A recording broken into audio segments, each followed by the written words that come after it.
Oh my goodness, I'm so good. Right So on. excited every morning to wake up and jump in my office. I'm like, another podcast. I'm just pumped. Bam, we're live. Nice shirt. I've got that on too. Oh, good. Just under this. It's a healthy shirt to have on. In the comments already, Travis from Vindicate, you won't want to miss this one. I met Matt. Shindeldecker. I met Matt Shindeldecker. I'm Yeah. not good with words that have more than 2 syllables. You won't want to miss this one. I met Matt Shindeldecker at the Masters Fitness Collective, and he is an amazing human being. Yeah. That's a kind individual. I was at the beach in Santa Cruz, California the other day, just hanging out with my kids, and Craig Howard texted me and said, "Hey, I'm in town. Do you want to hang out?" So of course, I invited him down to the beach. And as we talked, he started talking about a man named Matt Shindeldecker and kept telling me, dude, you've got to get him on your podcast. You've got to get him on your podcast. And I barely scratched the surface. And Craig was right. And Travis is right. And a few other people. Brian Friend told me I had to get you on. I'm glad to finally meet you. We haven't met before, right?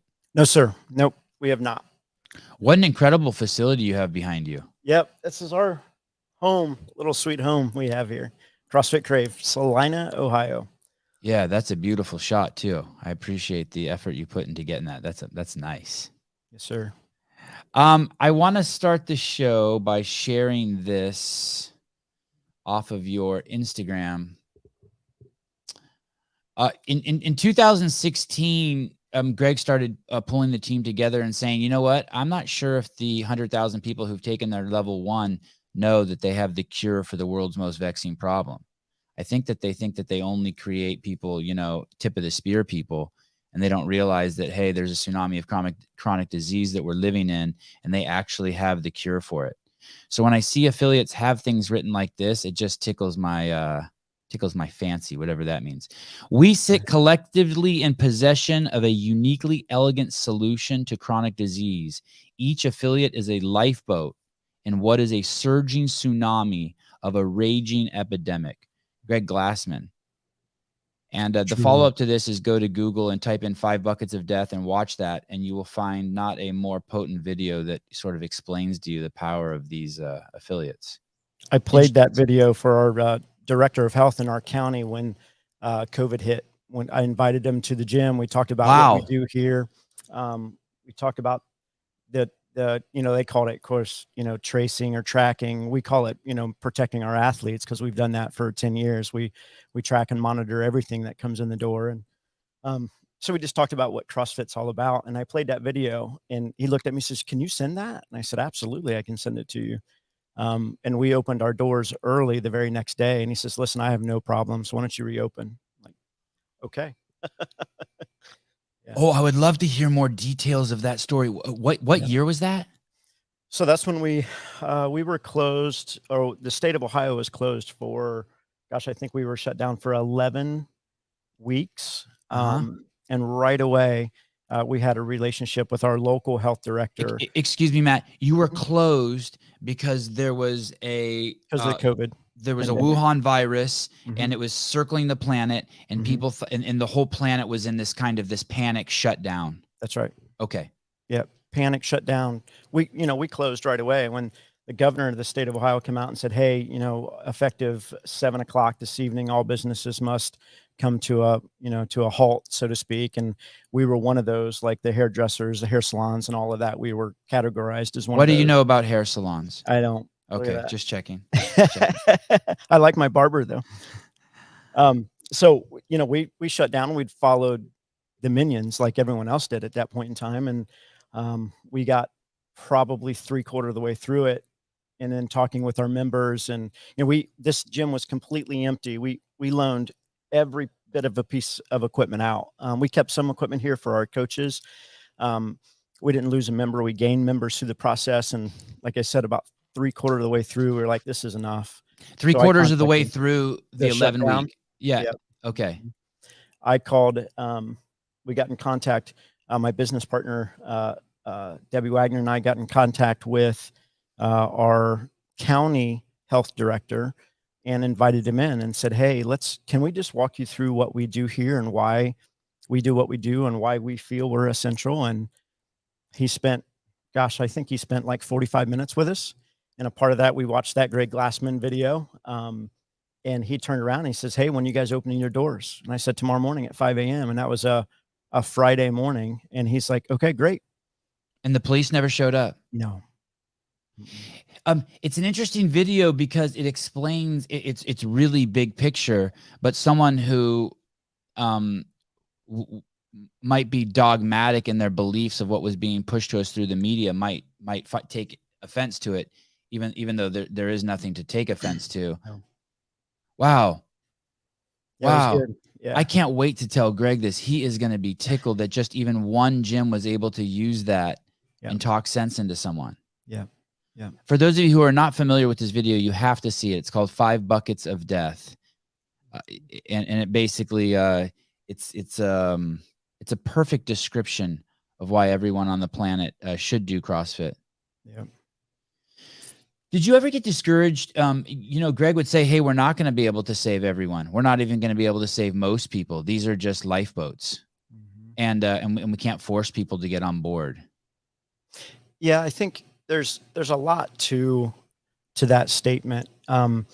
Based on the program that I think you'll want to talk about, we've gone through, we've created, myself, Dr. Aaron Kuhn created a trauma-sensitive, athlete-centered coaches training, right?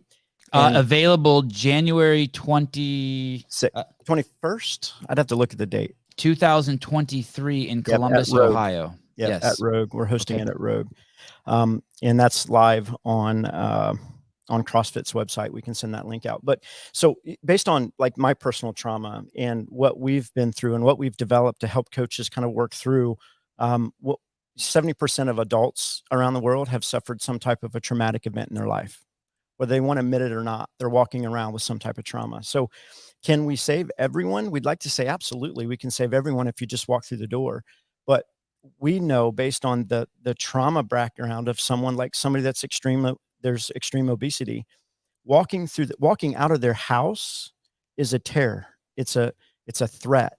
It's not that they don't want to come to the gym. They don't want to walk out of their house, right?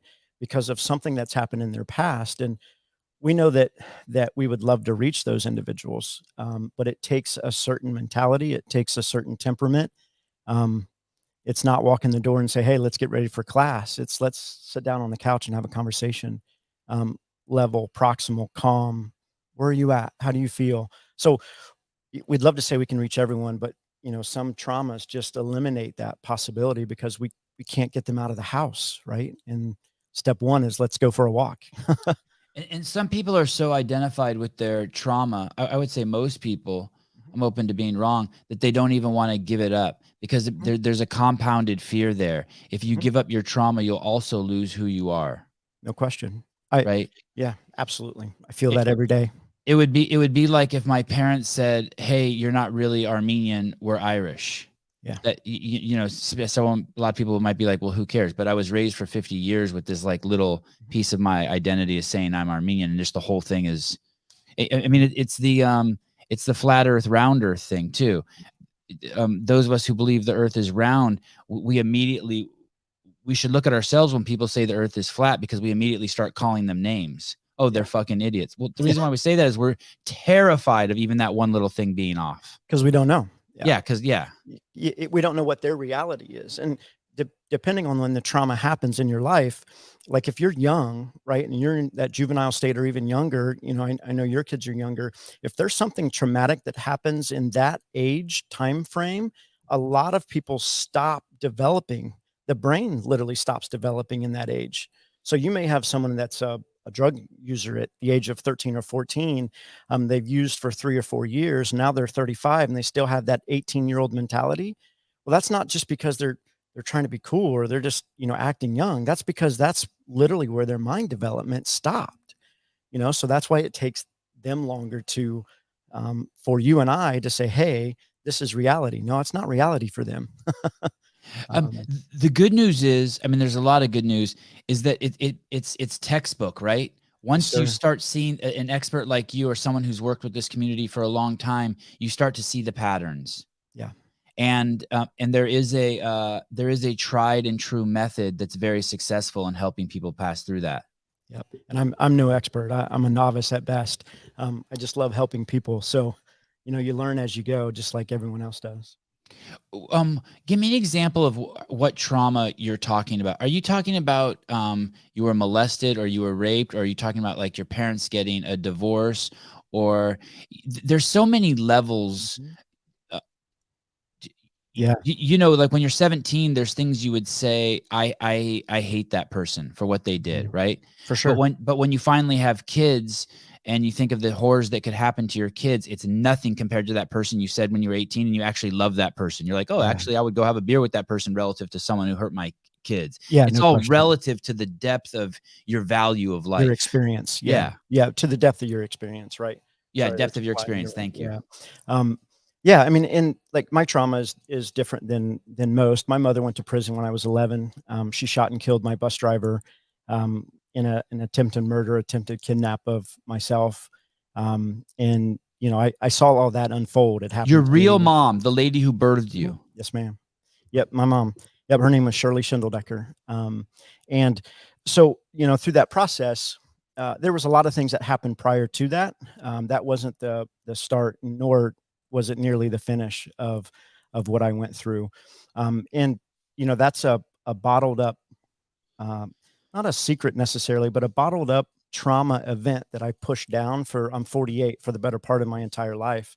And, through that process, I've learned that bottling that trauma can really result in a lot of other bad things happening in your life. So, at a young age, drugs and alcohol was the cure to that.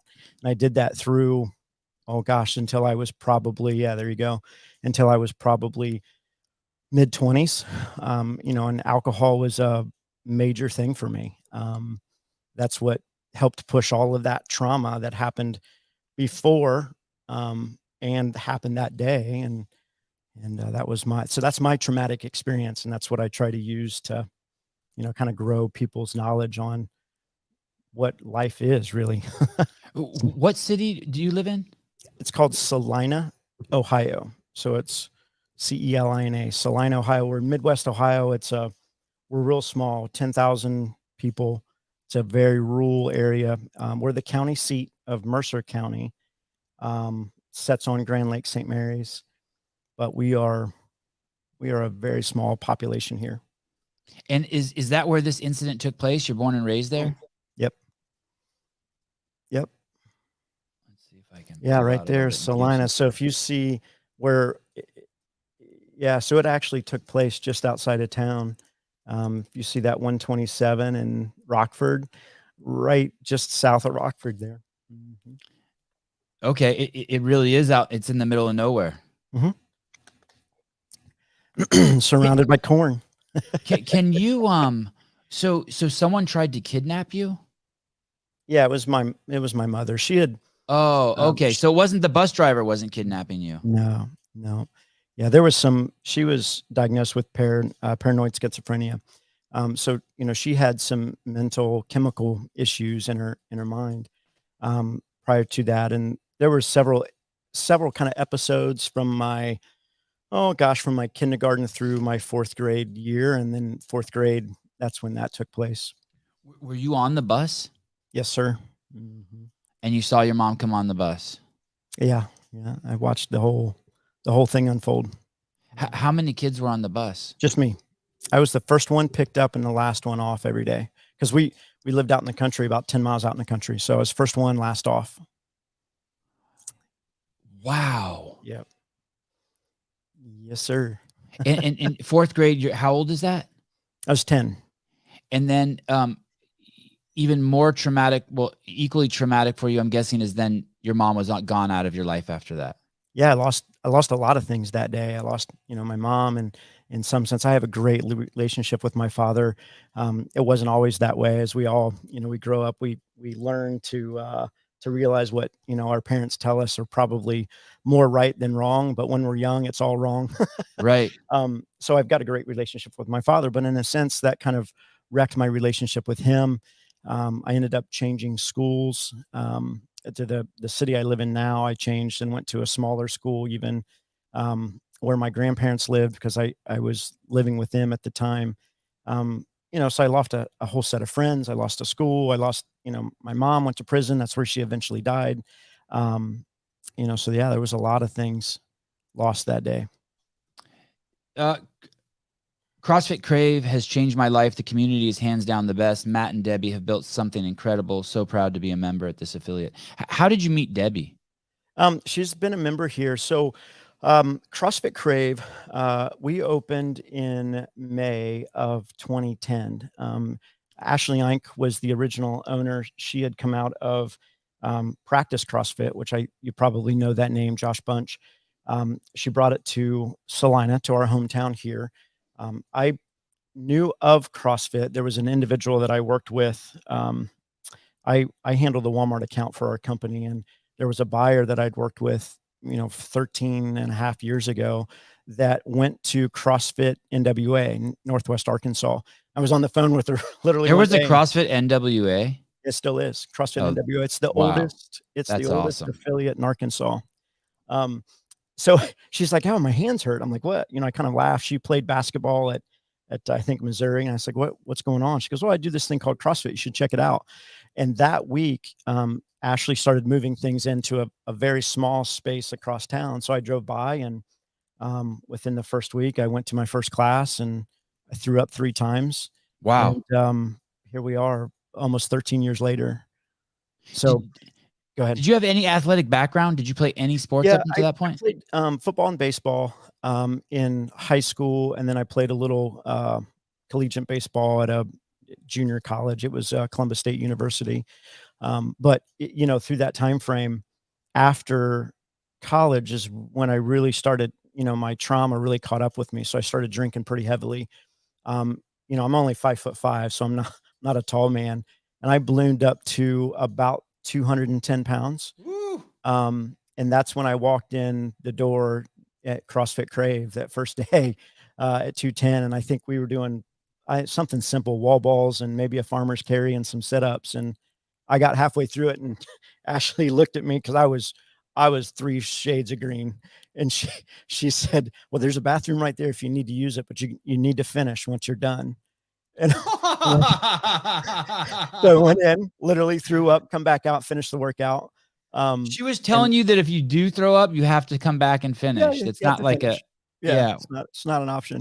And I love her to death for that, because honestly, that's old school CrossFit. That's just the way it was done. Right. And when I walked out of the building, I'm like, I'll never go back there. I was embarrassed. I was, I'm like, that's it. Never again. Man, she called me the next day and she's like, "Hey, when you coming in?" I'm like, "Oh, I don't know." She goes, "You got to come back."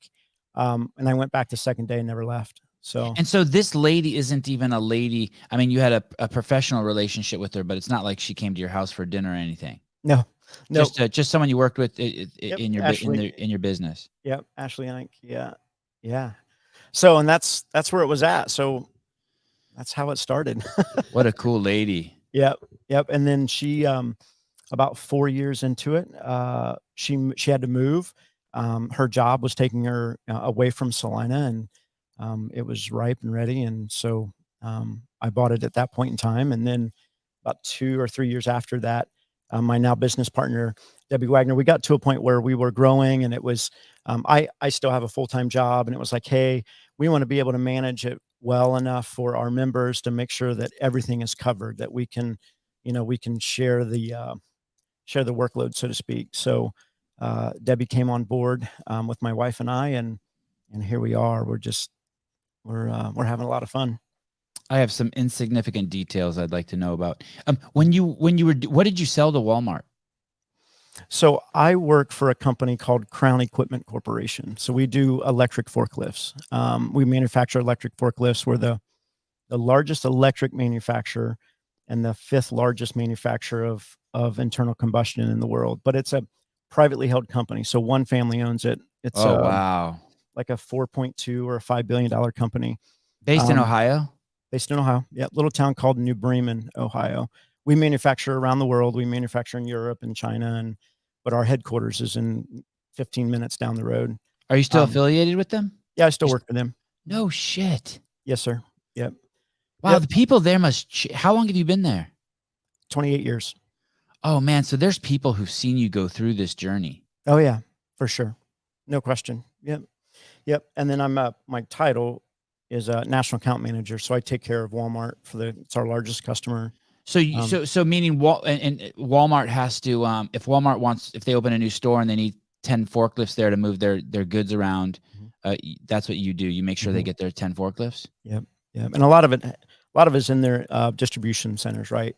So whether it's here domestically in the US or I travel the globe. So whether it's in China or Chile or wherever it's at, that's, I meet with the business headquarters in each country, and we try to make sure that we're positioned from a company perspective in a favorable manner so we can continue to do business.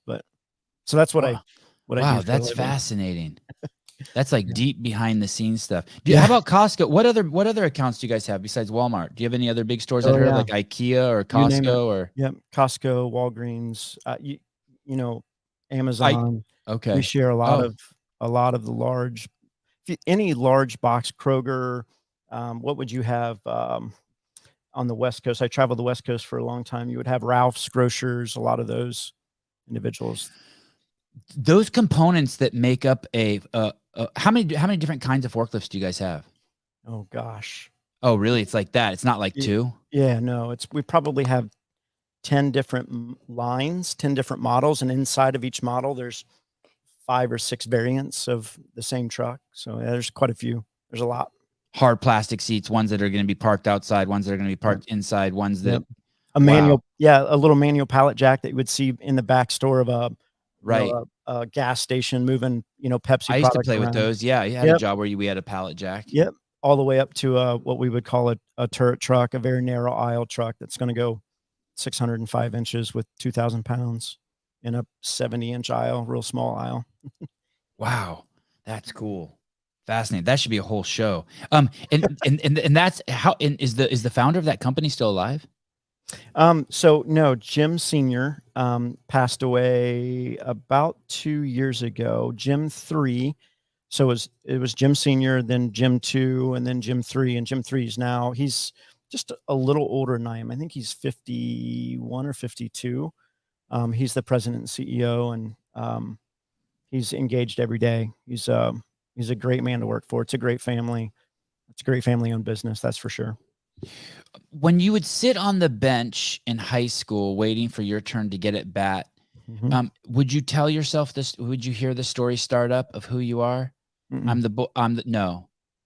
So the story didn't haunt you. You didn't have this narrative in your head. I'm the boy whose mom came on the bus. No, because the narrative I built was I have to be the opposite of what that is. So I need everyone to like me. If there's a party, it needs to revolve around me. It needs to be at my house. It needs to, so there was a group of friends, and Dr. Aaron Kuhn, who helped or created the trauma training, was my best friend growing up. I met him when I was 9 years old, and we trauma bonded right away because he had dealt with some trauma in his background as well.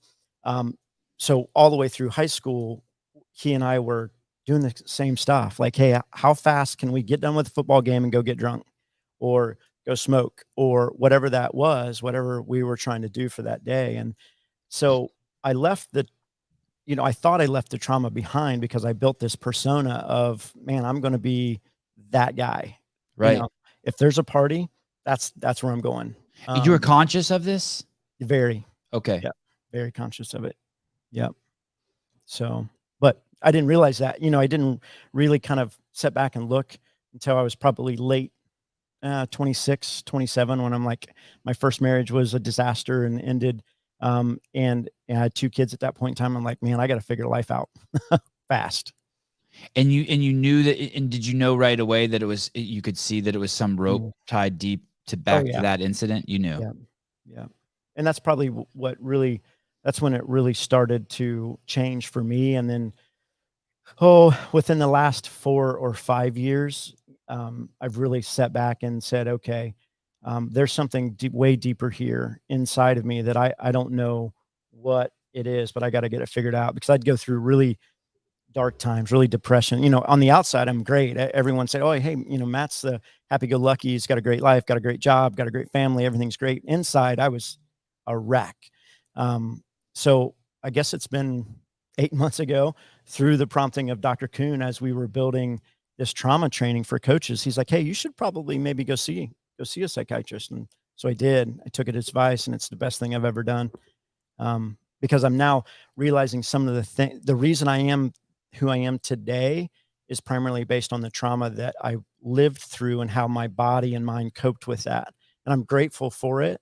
But now I'm understanding why I do what I do, if that makes sense. Yeah. Yeah. But the work doesn't stop there, right? Just because you do what you do doesn't mean you can just stop it. No, you gotta, it can't stop. Yeah. That's another layer of work. No question about it. Yeah. Because the trauma is never going to go away. That thought process it's there, whether you're a trauma survivor like I am, or you're an addict, or you're a recovering alcoholic, or there's something that's going on. You wake up with that every day. Now, what you do with that is, of course, your conscious choice. So it's an everyday battle when you wake up to say, hey, I'm going to put that behind me and look at what I've got right back here, and look at the family and the community that we created, and let's see if we can help someone else. That's why I love that Greg Glassman quote, because we can certainly help if we can just get them in the door. I don't remember when I came up with this idea, but I had this idea that from when you're born to a certain point, you can blame your parents and everyone around you for everything that happened to you. You're 16 years old and your girlfriend broke up with you, and that's why you're upset. And there becomes a point, and you can do that, and you can do that, and you can do that. And then there's a point where you turn from a caterpillar. Not everyone, some people, I don't even know what the percentage is, actually. I don't even know if it's half or if it's only 2%. I mean, I hope the number's big, but there's a point that's the demarcation between being a child, a caterpillar, and becoming an adult. And that's when you start realizing it doesn't matter what anyone else did. You are responsible for it. Mm-hmm. And kind of in no one's coming. Like, the blame has to stop. That's right. I think what we try to tell our kids in the juvenile probation program that we have, it's a lot of them, they don't know any better, right? When they're that young and you live in the lives that some of these kids lived, that's all they know. So, what they see on the outside world is foreign to them. What they know is drugs or domestic violence or substance abuse, or maybe it's sexual abuse, whatever that is. That's all they know. So when they go to the outside, that's just normal to them. What we try to tell the kids, people forget that too. When you're a kid, people forget that. Like, you see from the outside someone's beating their kid and you feel sorry for the kid. You have to remember, the kid doesn't think that there's anything wrong with it. They're like, yeah, I get beat. That's life. That's all they know. Oh yeah, kids get beaten. Yeah, that's the way it works. Yeah, that's the way it works. That's it. And it's hard for adults, right, to accept that at times. And it's even teachers. It's hard for teachers to accept that. They're trying to teach 25 kids at a time. And, that one individual that walks in the door that's got some severe trauma, it's tough to realize that, yeah, that individual last night probably didn't sleep, didn't do the homework because, mom OD'd or dad got pulled out to go to prison. And that's reality. So it's tough. So what we try to tell the kids is, listen, yeah, it's tough. It's rough. Your life's rough right now. But if you take the hand that's given to you, you can pull yourself out of it. I mean, case in point, where I'm at, and hundreds and thousands of kids that have done it the right way, but they have to openly say, okay, I want to make myself better. And I want to use what we've done here at CrossFit Crave to build a community around these kids that says, maybe I do want to take the right step in the right direction. And then one step creates the second step that's good. And then the third step, and they realize, that's not so hard being right. It's not so hard going to school. It's not so hard doing my homework. And I don't get in trouble as much. And I get the ankle monitor off, and I don't go to JDC. But they have to, what we tell the kids, you have to. Juvenile Delinquent Court, JDC. Yeah. Okay. Juvenile Delinquent Center. So it's prison. It's the juvenile prisons. But they have to be willing to take the hand that's given them. They have to rise out of that. You guys are looking at Matt Shindeldecker, one of the owners of CrossFit Crave. You have a business partner, Debbie Wagner. Yes, sir. He's running a program that's 4 years old that we're about to get into. The gym opened in 2010. Congratulations. That's amazing. He also keeps a full-time job that he's had for 28 years. Pretty impressive. And he works with the juvenile courts in Ohio. No detail is too small. Could you tell me like the origins of this? Like we know nothing about it. Like absolutely what you're doing. And by the way, this story is gonna this is a really important story for affiliate owners for two huge reasons. One, it probably can offer you the most fulfillment you've ever had being a gym owner. And two, you can make money. Okay. It's action. It's okay to get paid to do really good things. Right. Yes. So about 4.5 years ago, when this whole process started, one of the probation officers here in town, Jennifer, came to us and said, hey, we'd had a relationship through her husband, knew of CrossFit. They came in and said, hey, we've got this young lady that's a really tough nut to crack. She is on the verge of being type 2 diabetic. She has got a really tough attitude. She comes from a really tough background, parents in prison, and we can't get her to open up. And they had done a running. How old?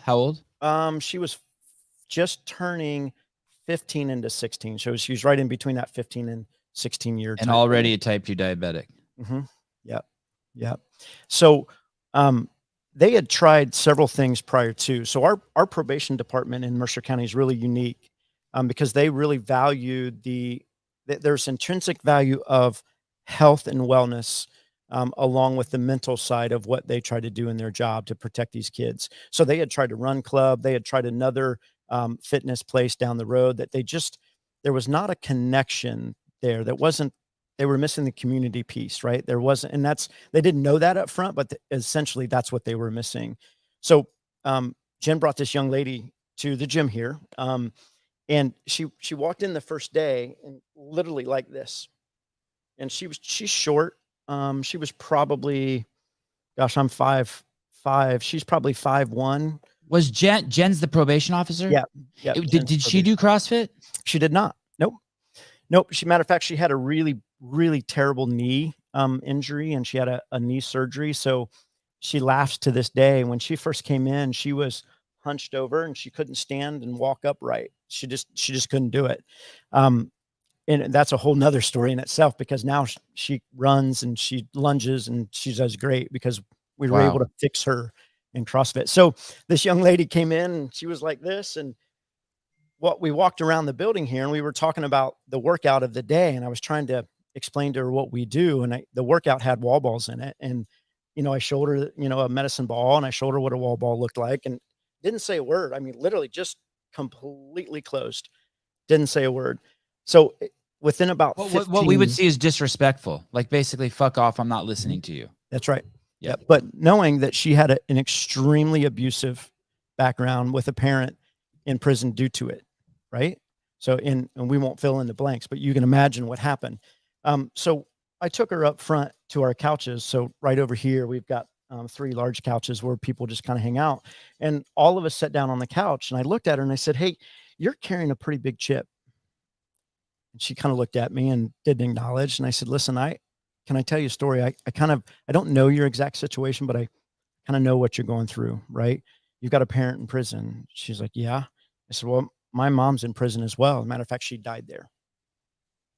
And then I shared with her my story of what happened to me. And then, within 5 minutes, the arms dropped and she leaned forward a little bit and she said, what was that wall ball thing you talked about? I said, let's go check it out. So we literally went back and we showed it to her again. And she looked at Jen and she was like, well, let's try it. So that was the beginning of the summer. School was just out.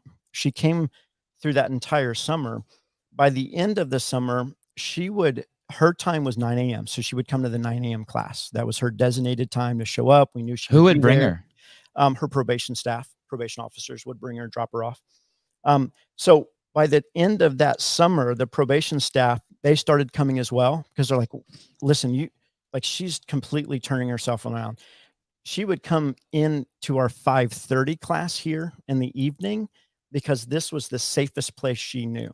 So she would walk herself across town, which our town's not very big, but she would walk herself across town to come to the 5:30 class, not to work out, just to hang out, because this was her safe place.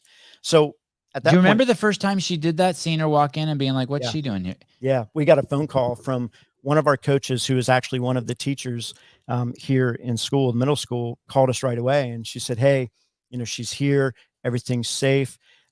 There's just some bad stuff going on, and this is at home, and this is where she felt safe. What do we do? And I said, well, let's make a phone call to the probation staff and just let her know that, hey, she's here. She's safe. If you What a want to come by. compliment to the program. Oh yeah. To our coaching staff. It wasn't us. It wasn't Debbie or I. It's our coaching staff and our members that said, hey, we have this thing on the wall, right? Consistency, equality, and community. We want to make sure that everyone feels that equality, regardless of where you come from. And this is a community. And it's our people that surrounded her. And that's what, essentially saved her life. So at the end of that summer, the probation staff had started to come. They fell in love with it, and they said, hey, let's just bring all our kids here. We're like, okay, great. We sat down with a juvenile court then and said, hey, what's it going to take? They asked us, what would our monthly billing rate be? How could we pay for this program? And, up front, it was like, oh, we're just doing this because we're nice people, right? And we want to serve our community. And we weren't really worried about the dollars and cents piece of it until the county said, no, listen, you're doing good things here. We want to pay you for that. And we're like, okay. So we worked out a payment, and that was 4 years ago. And we've received a check every month, like clockwork, even through the pandemic. When we were shut down, the county still paid, because we're on basically a year-to-year term.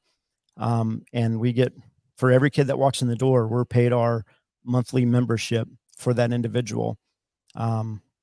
By the county, and it's through state funds. So that was the beginning of the program. So that's, that was 4 years ago. And again, it started as, we just want to do something local. We want to do something that will help kids in our area, because I know what it's like going through hell, right? Let's see if we can make these kids better. And then, gosh, I guess the year of the pandemic, that was 2020, somewhere late 2019, one of our probation staff's husband sent an email about the Scholarship L1. Remember the Scholarship L1 program? And said, hey, you need to check out this program. It's changing kids' lives in Mercer County. And we want to see if we can get a Scholarship L1 for CrossFit Crave.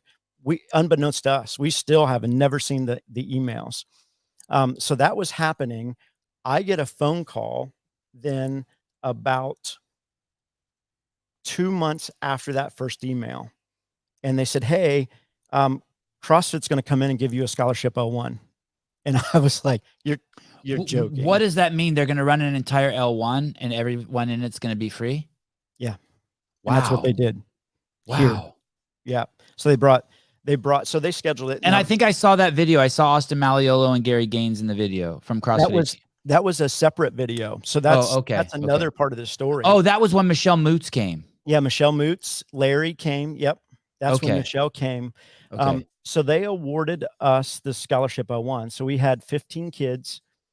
They brought the 3 red shirts right here to give those kids an L1. Now they couldn't. Sorry. Let me put this in the time. That was in 2019. How long had the program been going? 3 years. And how do you have any rough estimate on how many kids you'd run through the program at that point? Probably about 100, maybe 125. And how long is the program for a kid? 10 months? So it depends. The state of Ohio and our county does it on relationship based. So there's some counties and states that do it by date. Like, hey, you're on probation for 60, 90, 120 days. And it's based on, or a year, it's based on your offense. If it's truancy, it's less time, right? If it's drug selling, it's more time. If it's something criminal like physical violence, it's all based on. What's trinsy mean? What's trinsy? What's that? If it's intrinsic. So if it's intrinsic. Okay. Yeah, okay. So let's say, but here it's based on relationship. So if you're on probation, let's say you have a drug charge, whether it's trafficking or using, you're taking your urine test, right? They're monitoring your school attendance. They're monitoring your grades. They're talking to teachers, making sure home life's okay. And based on that relationship, if you have a track record of positive results, then essentially they let you off. It's not, you're going to be on probation for a year. Okay. Okay. How you kind of rehabilitated yourself through that process. Okay. What's the shortest you had someone? Oh, probably 4 months. Okay. And what's the longest? We still have kids in here for almost 2 years. Okay. Awesome. Okay. So it's even 4 months is substantial. It's enough time to start the work. Oh, no question. Okay. 3 weeks would be enough time to start the work, really. But yeah, so the L1 comes in. I derailed you at 2019. The L1 comes in. Yeah, that started that process. They came in late 20. So because of the pandemic, that shut and everything HQ doesn't down. charge you anything for that. No, they actually paid, because we were a hosting L1 gym. They paid us $1,000. Awesome. So because of the pandemic, that got delayed. So they actually didn't come until the weekend before the games in 2021. Okay. So it took that long because of COVID and everything being shut down. So the weekend before the games, 2021, they showed up, had a great weekend. The kids go through the entire L1 process, just like you would go get your L1. The only thing they don't take is the test. So they're not tested. Now, if you're 17 and you want to take the test, they will then gift you another weekend for free. You can take your test and then become an L1 trainer, we had 3 kids do that, which is phenomenal, right? Which basically opens up jobs for you on 15,000 locations on planet Earth. Bingo. Right. Which is phenomenal. It gives these kids a something that like, hey, I can get a job now. Yeah. What? And that too, right? Yeah. You're L1 certified. Gives you worth. Yep. Exactly. So we went we left, we did that weekend. We went to the games, went up to the affiliate lounge and met with Eric Rosa, and said, hey, I wanted to say thank you. My wife and I wanted to say thank you for allowing the L1 scholarship team to come to our gym. Our kids were blown away by it. And he hesitated. This is my first meeting with Danielle Hale, which is funny. I love her to death. So he's standing there and he's like, well, tell me more about your program. So I told him about, what we do for the kids and that we're paid for this service by the county and the state. And he's like, well, that's a great nonprofit. I said, no, I need to make money to pay my light bills. This is not a nonprofit. They pay us. It's revenue. And he stopped and he said, whoa, time out. Hang on a second. You're getting paid to have a community function by the state. I'm like, absolutely. And he goes, I got to know more about it. So he spent like another 10 minutes asking questions about this. And Danielle, there was like 50 people lined up. You know how it is in the affiliate lounge, just waiting. And she's like, hey guys, listen, let's learn more about this program, but we have to get more people through here. Sure. So she took my contact information right away and said, hey, I'll reach out, on the behalf of Eric and CrossFit, and we'll figure this out. So in that same time frame, we got back from the games. That went well. We got back from the games. The very next week, the governor's office called my cell phone, a gentleman by the name of Andy Wilson, who is on one of those videos. He's the senior law director for Governor DeWine. His name is Andy Wilson. He calls my cell phone and goes, hey, Matt, this is Andy Wilson with the governor's office. And I'm thinking, oh, like, what did I do? Like, what did I do wrong? What's going on? He goes, hey, we've been talking to your county about your CrossFit program. And I'm like, sorry, did you know that the county was doing that? Mm-mm. Okay. I was wondering, did I miss that part of the story? Okay. So Nope. You're totally shocked. Yeah. The phone call came through. So someone's talking you up. Someone's like, holy shit, you got to see this program, to someone at a higher level in the government. Yeah. Yeah. It wasn't someone, it was the recidivism rate, the rate at which these kids reoffend. That's what was talking itself up. And so Andy said, hey, I've been working with your county on their recidivism rate and why it's so low. He goes, do you realize your county's recidivism rate is 24%? And I'm like, well, I knew I knew that we didn't see repeat offenders. Once they got off for probation, some of them stayed because we gifted them scholarships here so they could stay and work out and keep this community. Some of them went on to play sports and so on. But I knew there wasn't a lot of faces that just kept coming back. It was always a new churn of faces. And he's like, dude, that's the lowest in the state of Ohio. We want to figure out what's going on. And the county said it's because of CrossFit. And actually, in one of the articles I read, it's actually the inverse to that without the program. It's actually 75% recidivism rate. That's right. Yep. And people who come through your program, the 120 some odd kids at that point. Yep. Yeah, it's down to 23%. 23, crazy, awesome. Okay, I love it. Yeah. So he was like, hey, we want to visit, and the governor would like to attend if he can. We're going to bring 6 or 7 directors of the state of Ohio, state of health, state of division of corrections and rehabilitation, division of youth, DYS, division of youth services. So he's like, we want to bring this host of people in. Can you walk us through what you do and why CrossFit is such a foundational change in these kids' lives? And we're like, sure, absolutely. Right away, I contacted Danielle and I said, hey, Danielle, the governor of the state of Ohio wants to send his people here to CrossFit Crave to see our program, the one we talked about at the games. Maybe CrossFit wants to listen in or join or, whatever. And of course. Oh, right away. She was like, hey, let me get a hold of Gary. I talked to Gary Gaines and they were like, yep, we're coming out. And they've been phenomenal. Danielle and Gary both have been great to work with. I love it.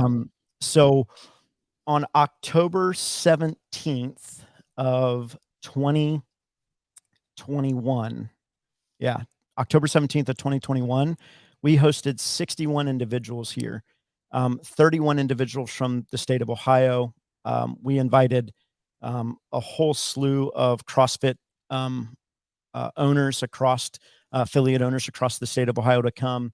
Wow. Why did you do that? Because we knew what we had was something special, right? We knew that this program, it's special because our people are great, but every CrossFit affiliate has great people in it. And it's the community that is changing these kids' lives. And we knew that every affiliate could affect that community. But why not just be like, it's mine? Why not guard it? It's mine. It's mine. It's mine.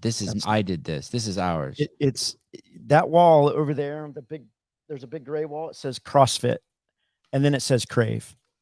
And CrossFit is the reason why. What Greg Glassman created, and the old phrase, and I'm sure I'll get it wrong, but if you think about the old phrase of, we're building relationships between thrusters and pull-ups and the net result is fitness.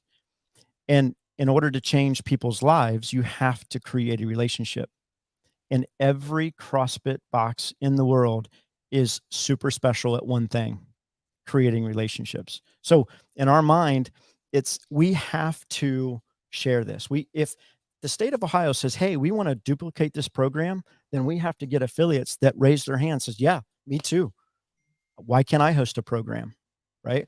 So they came in, we sent do the right thing for the right reasons was always Greg's. It's like we would be like, hey, should we make this video? He goes, does it do the right things for the right reasons? He's like, I don't even care. Just do the right thing for the right reasons for the right people. Yeah. But he would always say that. Yeah. Yeah. Think about it. We're doing the common stuff, the everyday life stuff uncommonly well. Well said. So we had the meeting. We spent 2.5 hours and kind of previewed the program, and Dr. Kuhn, who helped us with the trauma training and created that trauma training. All of our coaches had been through it at that point in time. And that's truly that marriage between what we do from a physical and mental perspective, married with that counseling, is how we are successful. So he talked about, the success of what our coaching staff have been through to recognize trauma when it comes in, how to de-escalate issues, how to talk to them proximal level, calm. So we don't fire them up, and we don't re-traumatize them. And then at 3:00, 15 of our kids came in and they were fired up. Like they knew, this was a special day. So our 15 kids and their probation staff came in, and we had, close to 70 people. Every single person from the state of Ohio threw on their workout clothes and worked out with the kids. Gary and Austin was there, and Danielle, and it was just a really, really cool experience. Those kids, when you say there were 15 kids there, what was their duration of experience in that group? Some of them had been with us. Matter of fact, there's a few that are still with us, because the offenses were still, were pretty tough on them. But some of them had been there maybe 3 to 4 weeks, and some of them had been there for 6 months, close to a year. So it really, so some really newbies, still some green people. Yeah, very green people. Yep. Yeah, no doubt. So that day kind of was the catapult to kind of where we're at today, if you will. So the state left that afternoon. They got a hold of us about 2 or 3 weeks later and said, "Hey, the director of Division of Youth Services wants to approve this in every county. We need 88 more affiliates. How do we work through that process?" And with anything, right, it takes time, right? You're working with government entities. Every county is different in the state of Ohio. So it's not a light switch. It's not like, hey, let's just turn the program on. You have to go through the training for an affiliate. So that process takes time. And the state says, we're willing to invest the money. If you guys are willing to invest the time it takes to find the right affiliates and get counties on board. So that's what we're doing. The director, the DRC, the director of divisions and rehabilitation, she sets over all of the adult parole and prisons systems in the state of Ohio. So we're dealing with 2 different entities there: youth outside of the system, and then adults in the system. After that meeting, she also contacted us and said, "Hey, how do we start this inside of our prison system? How do we inside the wall, like inside the walls? Mm-hmm. How do we do that similar to what Colorado has done? How do we do that inside of our adult facilities?"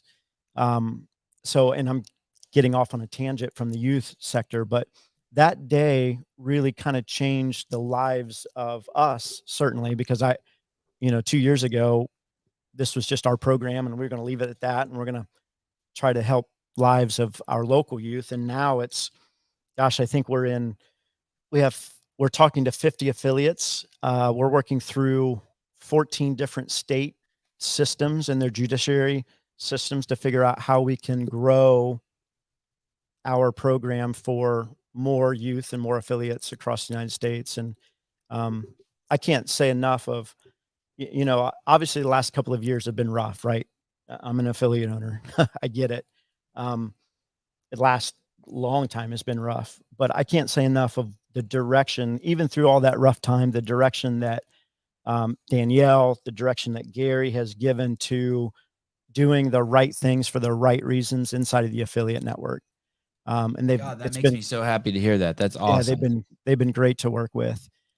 So, right away. And what's interesting you say that too, is you say that relationships, you keep, emphasizing relationships. Those are, from everything that I know about those people, those are great relationship people. No question. Like yep. Super high level relationship people. Yep. And that's why it's been successful, I think. So we went back to them and said, "Hey, we need help. Like, we can't do this on our own." Well, what do we do here? So, we started working with Danielle, and CrossFit created I'll call it a pilot, if you will. I don't even know if you want to call it a department, but it's called ACEP, Affiliate Community Empowerment Programs. So it's a group of programs where, like the juvenile probation program, where we can work with affiliates to say, "Hey, if you're willing to take a program on, we want to do the background work with the local judicial system to get you funding and the kids to come to your gym." Let me push back on that a little bit. Yep. Tiny bit. Yeah, go. What if this loses its power? What if its power, not power. What if a pivotal part of the success of this was the fact that you started it from the grassroots? Yeah. And that if the affiliates don't, it's kind of like, I'll use the relationship thing. If you don't, the longer you know a girl before you sleep with her, the better everything is. You court a girl for 5 years and fuck, man, that the chances of your success probably skyrocket. Right. You meet someone on Tinder and like, there's a chance you're going to leave less a person. You're actually going to lose something.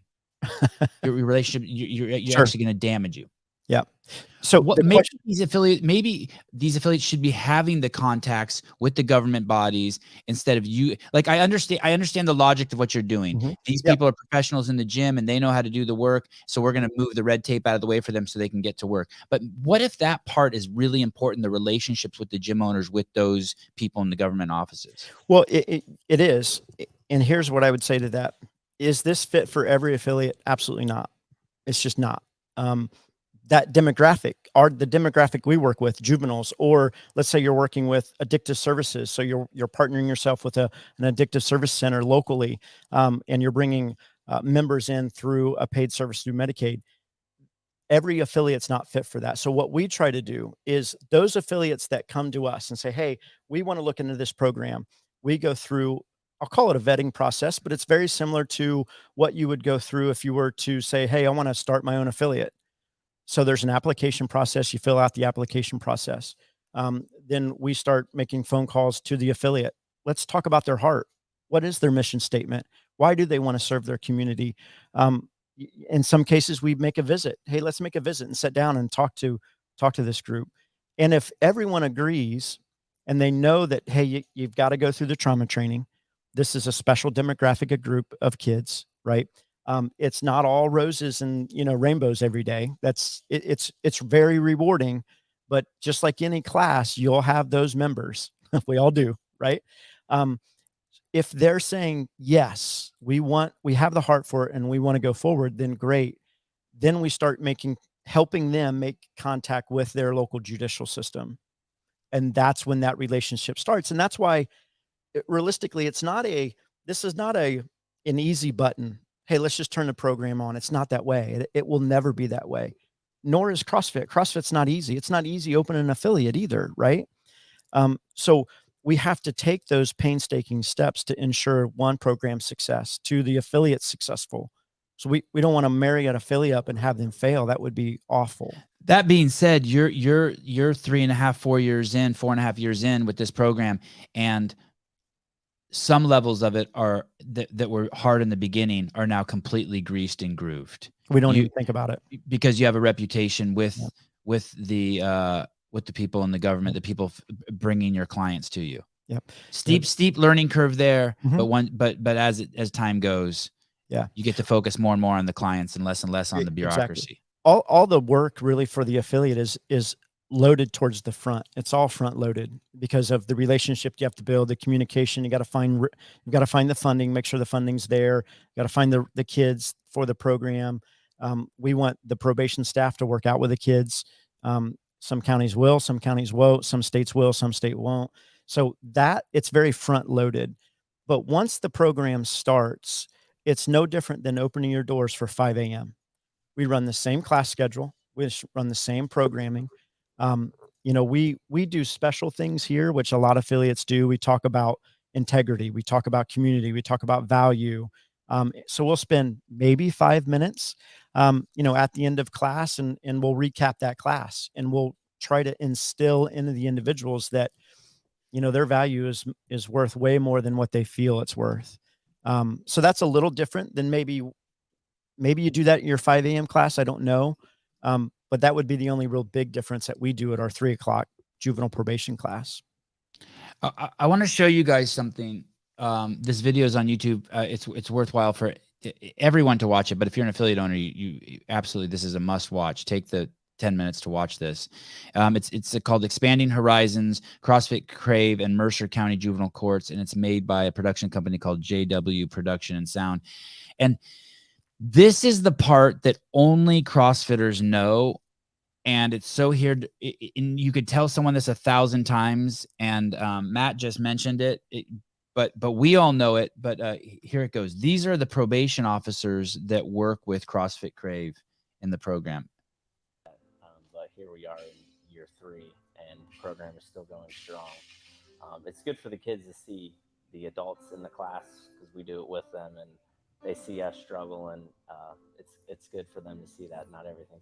There it is. Could you hear that, Matt? Yeah, absolutely. Yeah. The fact that these guys, these probation officers come in there and work out with the kids is like, I don't think the program, I think the program loses half its success if they don't do that. Agree.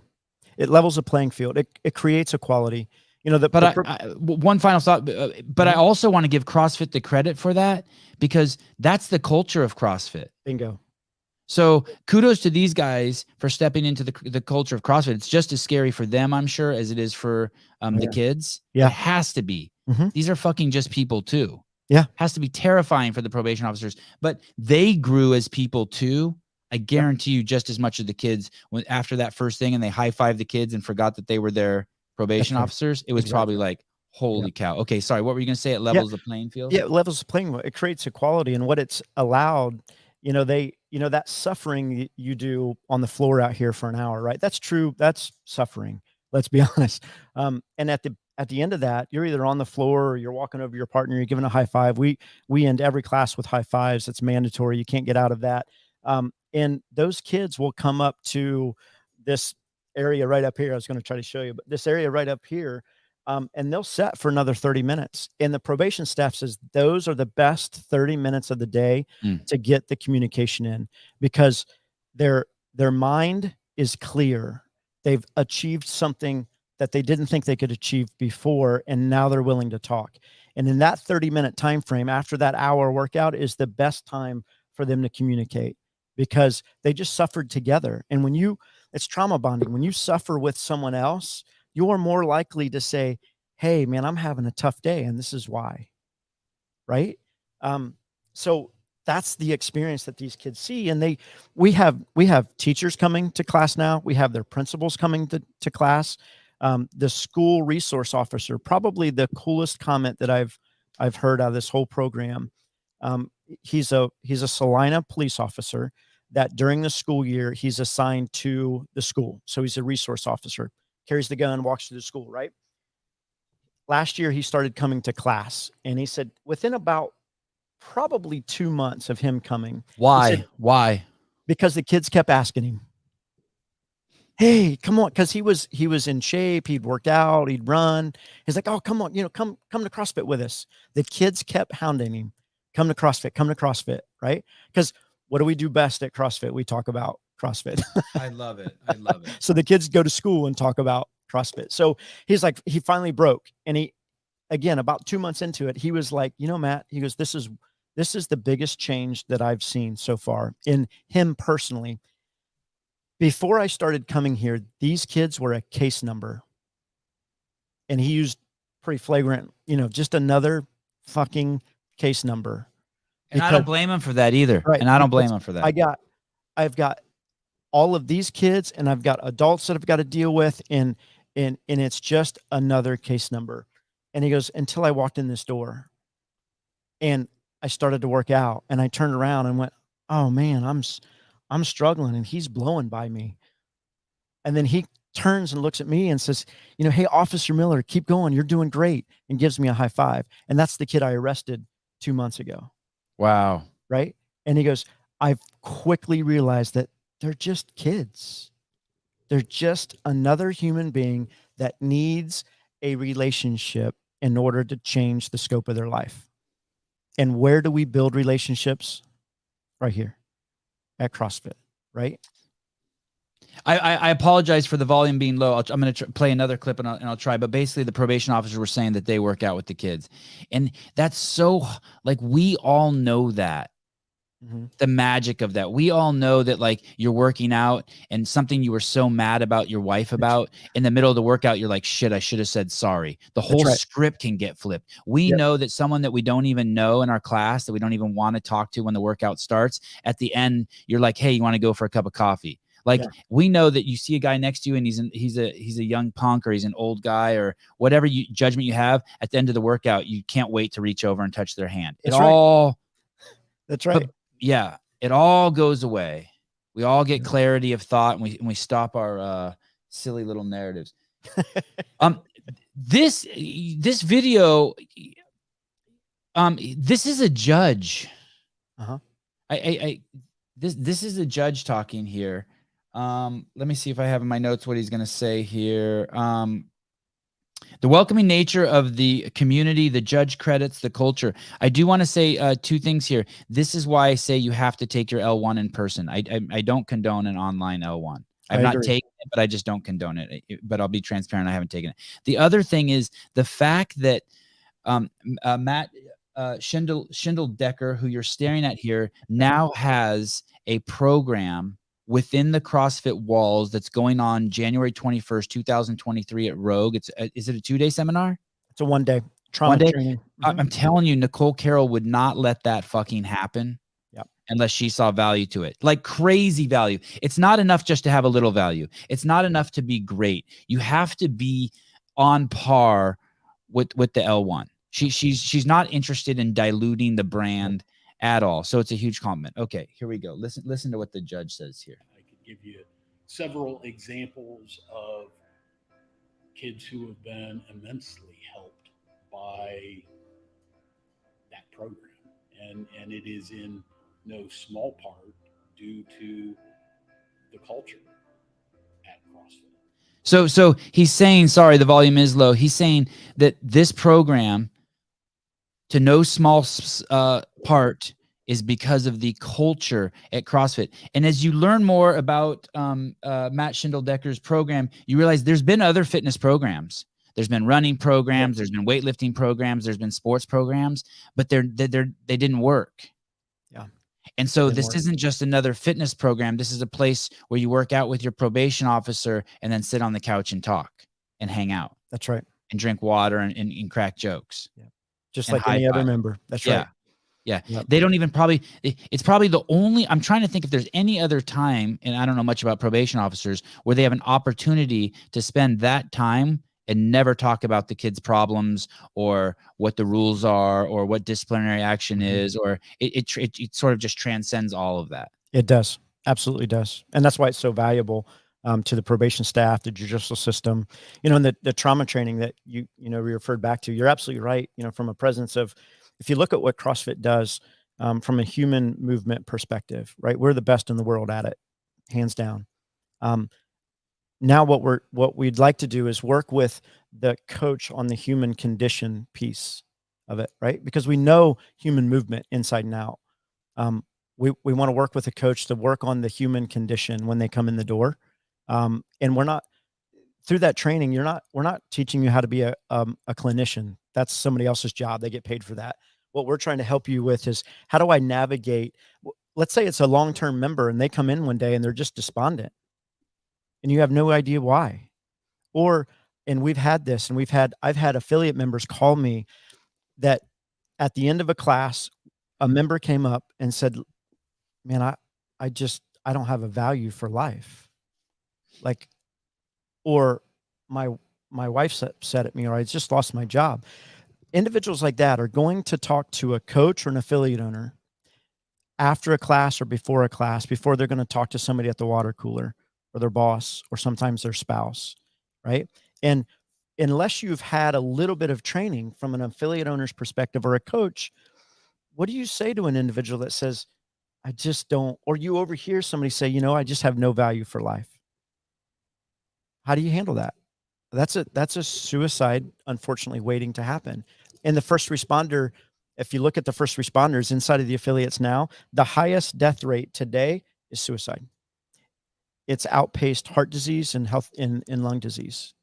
Wow. How do I talk to my first responders? And we have a section on that to talk through, what does secondary trauma look like? So it's not beneficial for just the juveniles that come in. It's beneficial. We see it as beneficial for every individual that walks in our door. And I think that's where the value, like you said, Nicole, and the training staff really see in how do we become a really, really well-rounded health and wellness affiliate. And that's is this the first, what did you call it? It's a trauma. It's a athlete-centered, trauma-sensitive coaches training. This will be the third one. Yeah, this is the third one that we've given. The first two are, we're in beta. They're very, very small. This will be the third one. We're hosting it at Rogue, and we're excited. And in that, it looks like there's also some tools provided that after you finish the course, there's tools provided to how to even not only deal with the individual, but how to start this program in your gym. Yep. With the people who write the checks. Yep. It's a requirement. If you want a program, it's a requirement to go through the training. It's something that the states are now recognizing.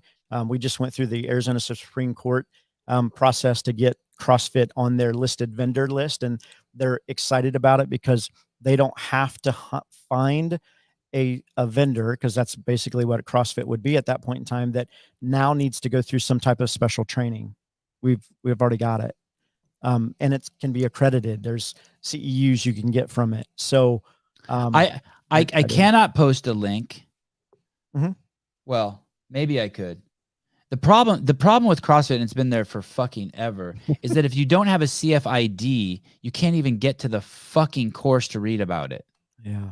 And that's been a problem since that was as far back as I can remember, 2008. Like, it's fucking nuts.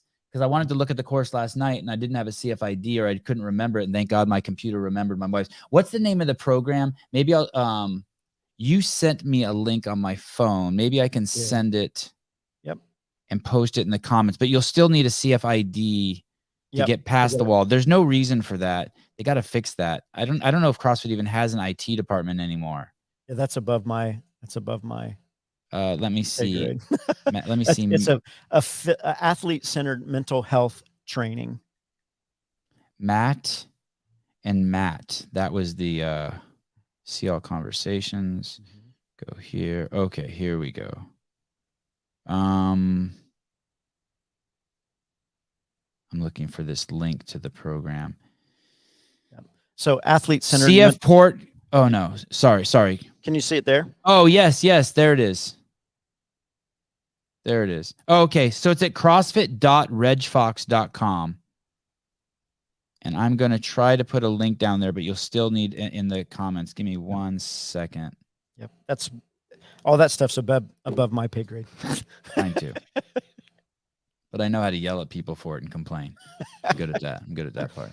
Yes, sir. Let's see if I can send this over to my computer here. See if this can open up here. Okay, so this is the page you'll get to, and then from here you'll need a CFID. So if you want to read about it, yeah. I just put the link down there in the chat. CrossFit.regfox.com / ACEPNOVEMBER 2022. How's that, Heidi? That's all I got for you. That's all I got for you. And Matt Burns, I saw your comment earlier. Sevan, don't get triggered. You know me so well. I was definitely triggered. Yeah. I want to show one more video here. We saw that the judge credited the culture, and it makes me so happy to hear him say this stuff. This guy gets it. You're going to hear him credit the community, and it's kind of amazing that he gets it. I think one of the judges even visited the class, right? Yeah. Yep. Yeah, that's cool. I can't give enough praise and enough thanks to the CrossFit community as a whole, but specifically to Matt Shindeldecker and Debbie Wagner for being so welcoming for all of you. The kids in this program, they have taken most of you under their wing. And that is something phenomenal to see. I can't say enough thank yous to everybody involved in CrossFit. How happy is that guy that he's seeing kids not come back? Yep. Tremendously happy, right?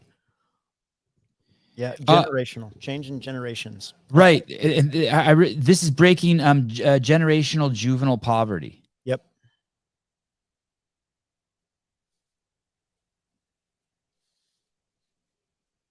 I think that was a quote from Andy Wilson, the law director of the state of Ohio. What you said, you're in 14 states? Yeah, we're working inside of 14 states trying to get programs started. I was 2 weeks ago, I was in Western Chicago, DeKalb County, and met with the judicial system there. And they are blown away. the key is the data, right? We can all. How do you know they're blown away? What do they say to you? I'm playing devil's advocate. How do you know they're not giving you lip service? Yeah. When they walk out and they say, Matt, funding is not a problem when we know the data is there that shows success. And then they say, we're going to schedule a visit or we want to schedule a conference call in 2 weeks to get this thing kicked off. And then this past week, we have the conference call and they're ready to go visit their first affiliate to say, hey, is this one that we can partner with? And that's how we know it's successful. So, here's the way it works, right? Every state has a juvenile, I'll call it problem. Every state has an adult problem. State funds programs to serve that population. So there's funding there. It's just, how do we find it? And how do we work with the right affiliate that can house a program like ours? So I'm not sure I understand this comment. I feel bad for the affiliate that follows this. So inspiring. No, wait, you feel good for the affiliate that follows this. Yeah. It's every, yeah. It's not the special sauce is in the community, right? It's in what we all do inside of our affiliates every day. It's why you mentioned earlier on, Sevan, it's why an affiliate owner says, hey, I want to open my box, because we're not getting rich. We're not being millionaires here, right? What do we want? Well, we've all been through something and we want to help someone else through it as well. And Colin Lawrence, mental health isn't a place or status. It's a trained muscle that fails sometimes under heavy loads. Yeah, that's right. I like it when smart people say smart shit. Yeah. The state of California has 4,000. That California is the state on the west side of the United States, people, that borders the Pacific Ocean. It's a big state, a lot of people, 30, 40 million people. There are 4,000 minors detained daily in juvenile run facilities statewide, approximately 35,000 supervised by probation officers. So that's 35,000 clients That's right. wandering around. That's right. Just in the state of California. Just the state of California. That's, at the end of the day, that's the population that we could serve if we have the right mentality, the right people. And that's just a juvenile. That's, there's 2 million adults incarcerated. That's not even probation. That's incarcerated adults at the tune of $46,000 a year per adult inside of our juvenile or inside of our detention centers today. That number is staggering. What if we could prevent that at the juvenile age, or help prevent that at the juvenile age? What would that do for us, long term? To put that in perspective, you guys, 2 million incarcerated people, that's 1 out of every 175 people in the United States, most of them men. And basically you just look at a high school with, if your high school had 2,000 kids, that means 20 of them are fucking going to jail. There's another fascinating stat here. There in California, there were 17,200 minors under the age of 17 were arrested in 2018. Yep. Yeah, we did speaking about California, 2 weeks ago, we were asked to attend a quarterly drug trends call for the state of Ohio that had 168 members of state and federal government on. And we co-hosted this 1.5 hour conference call with Judge Mitchell, who is the Skid Row creator of the Skid Row Run Club. He's a Superior Court judge in LA County. So they did a huge movie on him, 2000 or 2001.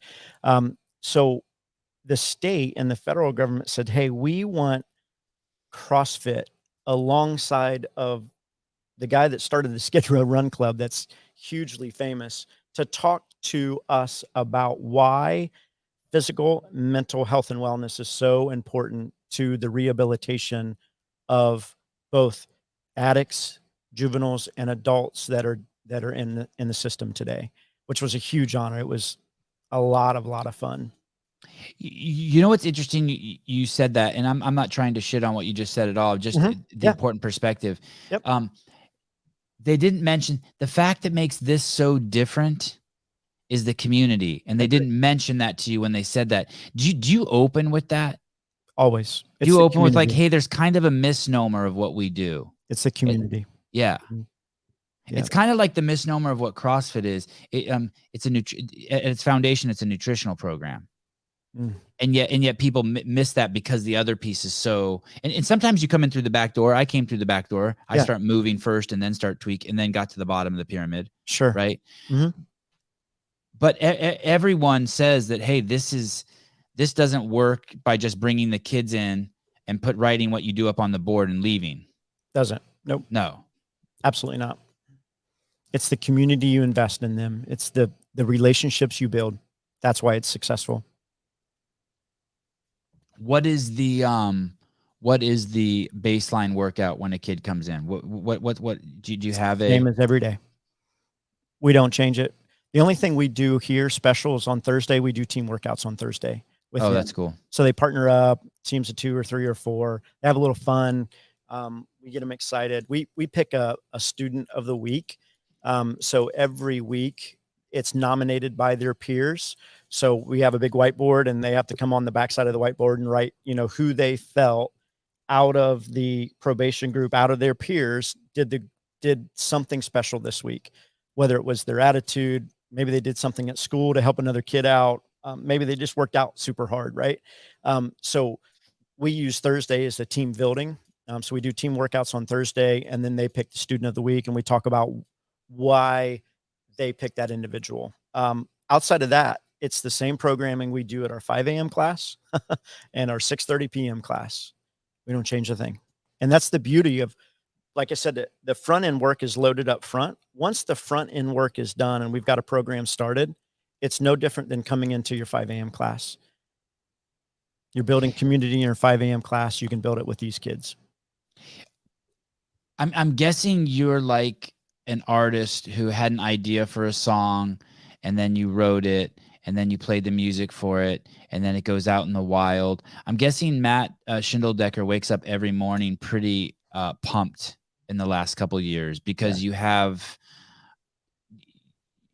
watching something grow right before you. That's your baby. Yep.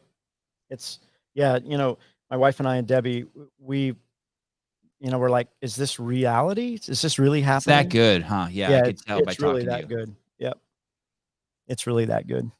You've gone beyond, you stumbled upon, if you start in the beginning, there were no plans. He had his head down like this and was just working. Okay, give me this. Go ahead. You bring this girl in. Bring her in. You were just open. You didn't force this. You weren't in control of this. Nope. But you were prepared. Were prepared. Prepared. And we didn't go to CrossFit and we didn't go to the state of Ohio. They came to us. They came to CrossFit and said, what's the magic sauce here? Why are these kids so successful? So you feel beyond rewarded right now. You're exceptionally tickled. Blessed. Yep. Yeah. And for every program we've stood up, there's 9 programs in the state of Ohio. For every program that we stand up, it's just like one more, there you go. The cool part about it, Belmont County, one of the most recent programs here in the state that stood up, they received grant money from the mental health and wellness of their county, $25,000 a year to house a program. So that's for an affiliate owner, and they're all not that way, but for an affiliate owner, that helps pay the bills at the end of the month. Oh my goodness. Hey, and if I go to an affiliate and I see they're running this program, I want to support the affiliate even more. I want to go there. I want to I want to go there. Yeah. Yep. That's the place I want to go. That's the place I want to go. For sure. It's got some street cred. It's doing the right thing. It's good people. It's like the whole reason why we go to this place is because we want to be surrounded by people who also want to better themselves. I mean, that's right. Are you overwhelmed at all? It seems like a lot. It really does seem like a lot. It's funny you say that. We were on a call yesterday with the state, especially bureaucracy. What you just said there. We were on a call with the state. I mean, as soon as I hear that, like, I don't even want to fucking go to the DMV. I drove without a driver's license for a year. I don't even want to go to their website. Everything's just junk. So after that drug trends call, I think we had 12 individuals from the state of Ohio send us email like, hey, we want to talk to you about this program. One of them was he basically collects data for the state. So he looks at all of the funding, looks at all the data, all out of all the programs, and he wanted to better formulate the data that we have and that the counties are collecting so they could present it at a broader scale. So we have this, 35-minute call, and he sat back and he goes, hang on a second. Like, what department do you guys run? And, Debbie and I looked at each other and we're like, it's just us. And he's like, no, it's just you two. And he asked that 3 times. And I'm like, yeah, it's just. So he thought you were like, he was like dealing with like Gold's Gym or some shit. Like you guys had offices and you were like the kids outreach program. Yeah. And we're like, no, it's in a second, I'm going to be the guy that cleans the bathrooms. Exactly. Yep. And that's what I'm going to be. Exactly. And I'm going to load, the water in the refrigerator because we're out. So he laughed. He's like, it's just you two. I'm like, yeah, right now.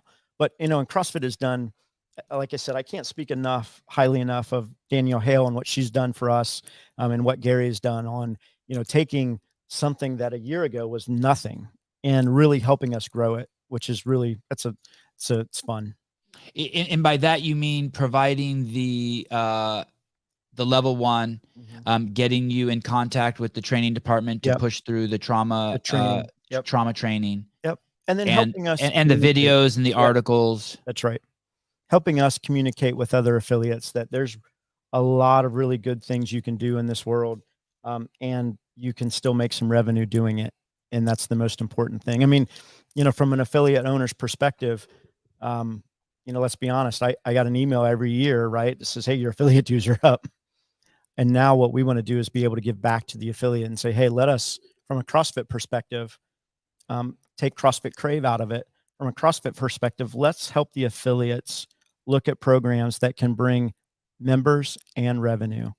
And here's one of multiple that we could work on. And that's the beauty of it, I think. I'm glad you brought that up because it was a thought I had before. I ask all the affiliate owners, why do you continue to pay your affiliate fees? And I'll ask you before because I don't want to taint your answer. Why do you pay your affiliate fees? Because when, if you remember back when the tweet hit and all of that, and you had all of these people going, I'm out. At the end of the day, again, CrossFit is the front of our name. And maybe it's the back of some other people's name, but it's CrossFit foundationally. And what Greg created is what we do in this box. No different than Craig Howard.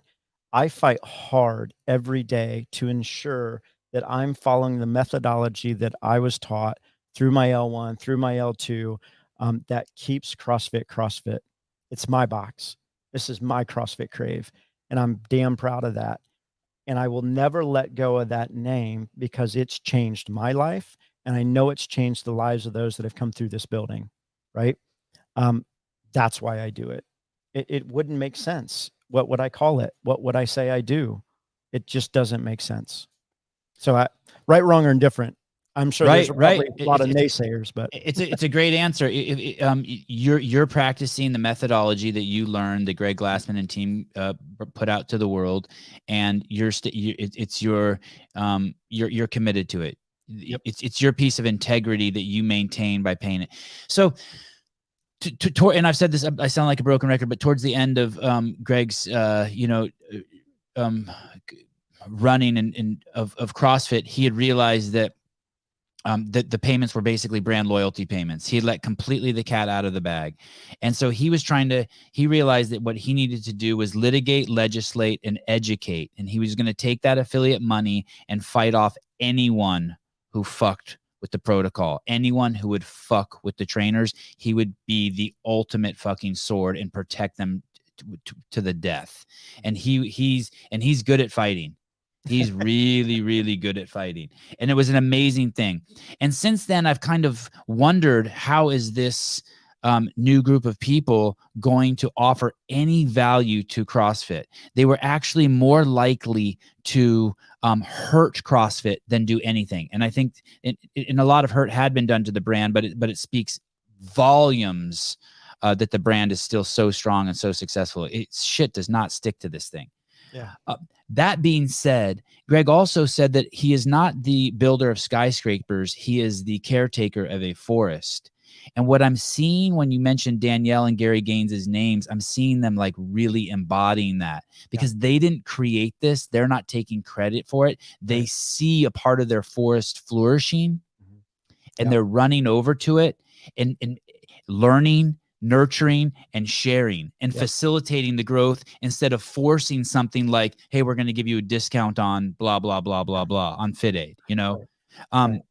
I just fucking love this. And it's kind of the first thing, in all my time at CrossFit, it's kind of one of the most, it's outside of the actual training, it's the most powerful thing that I think I've ever heard of available for affiliates. I swear to God. Thank you. This is unreal. This is unreal. That I just, it seems limitless what this could do. It does. It is limitless. Yep. Because we're affecting one small population. We've not worked in the adult population, which there's funding available and a need. We're addictive services, you know what Dale King and that team's doing. There's so Dale's much, a boss. Yeah, there's so much good that can be harnessed and funneled through the doors of every affiliate. It's those that raise their hand and say, hey, I want that program. On behalf of everyone in the community, and I mean this, you could have really fucked this up, dude. I know. You could have really fucked this up. I wake that up. Well, I woke up this morning scared to death to come on here going, man, I am going to screw something up for sure. You could have been like, not had your head on straight and got distracted by the shiny object. And instead you just focused on the kids and spreading the program and let all the other shit just kind of come. Yeah. And on behalf of everyone, thank you. What a great, ambassador you are for the methodology.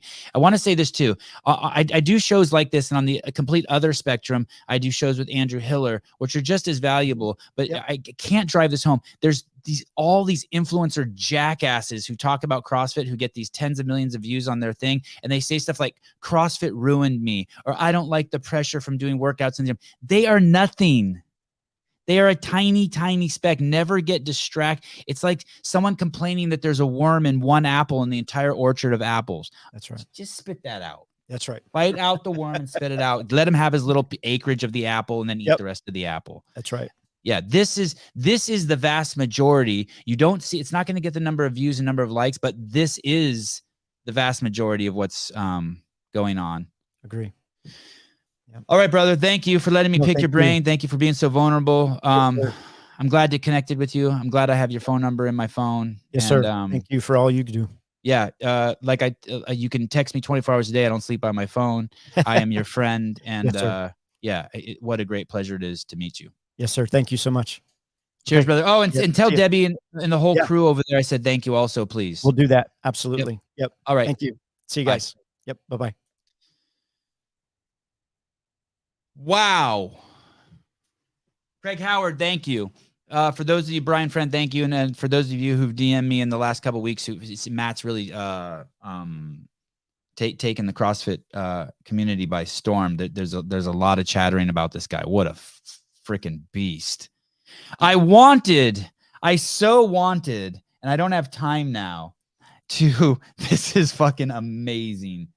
I so wanted to talk about this. I don't have time, but I'm going to tease you guys with it just so you can just see the kind of absurdity in this world. Someone sent this is a picture for those of you who can't see who are listening online. This is the beautiful